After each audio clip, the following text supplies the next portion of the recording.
to one of our top stories now. Marco Rubio has defended the US operation capturing Venezuela's president, Nicolas Maduro. Joining us live now is political analyst Joe Siracusa.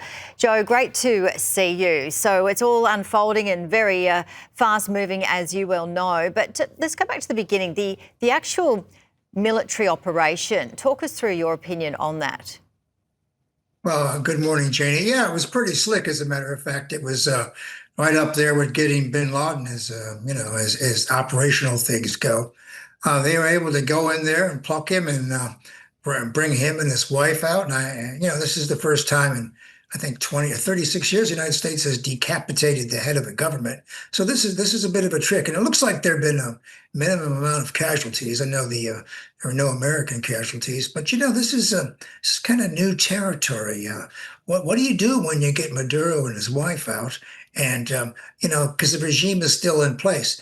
Now, Janie, I would bet dollars to donuts that Maduro was sold out, was betrayed in his home ranks, because he had a bounty of $50 million in his head for, arrest or capture, whatever it is. And there'd have been somebody who decided that it was time to sell the old boy. And otherwise, it's pretty hard to explain how the American intelligence agencies were able to know exactly where he was at 3 o'clock in the morning. I mean, the guy was sort of in an encampment, so that's a trick. But look, it was a very slick operation, and I don't think yet the Trump administration knows what to say about it. Is it going to be a takeover of the country? No. Are you going to force people to do things through an oil quarantine? Possibly.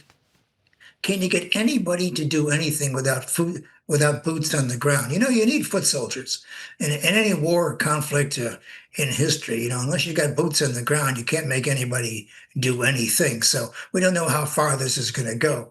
And President Trump has said one thing, and of course his critics have said that this is unwise and illegal, and been all the usual protests. But I'll tell you what, as an operation, it was really something to behold. Yeah. One minute we're watching our TV screen.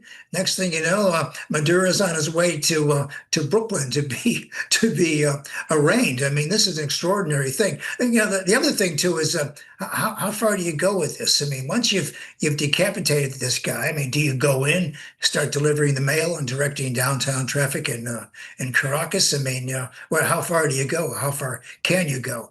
And Venezuela's lost a quarter of its people in the last 10 years through mismanagement and the rest of it. It's an awful place for people trying to make a living. I mean, I think they're making about $1 a month. So, people are starving there. And the United States is in a position to reassert the Monroe Doctrine. Now, look, Monroe says in the 1820s, Secretary of State and then President Monroe, he says that the New World is not open to colonization. Teddy Roosevelt comes along later with this so-called corollary, where he says that the United States has the right to intervene in the life of Latin American countries if they're about to be jumped on by European nations for not paying their debts and the like. So, this is kind of a new wrinkle. But, President Trump never ceases to amaze us, Janie, whether it's bombing the bejesus out of Iran or calling Putin in the middle of the night. I mean, this guy is really quite unpredictable. And I tell you what, it's nice to get a win. Whether you like it or not, or whether you agree with with all the implications, it's a win on our side. It certainly sounds like that for many people. We've got about 30 seconds to go. But the defense minister of Venezuela, he said, if it's Venezuela yesterday, it's going to be somewhere else tomorrow. Do you agree with that? What are you going to be looking out for?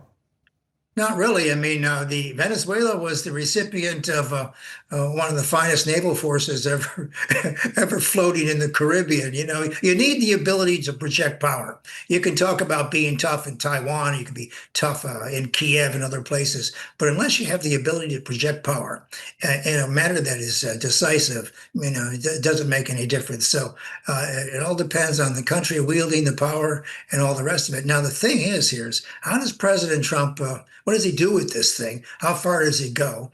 And will the MAGA movement, which doesn't like any more of these forever wars, what will they make of him? So there's a lot of steps to be played here. But I'll tell you what, it's a very interesting development. It certainly is. Joe Siracusa, always good to see you. We'll talk to you again next week.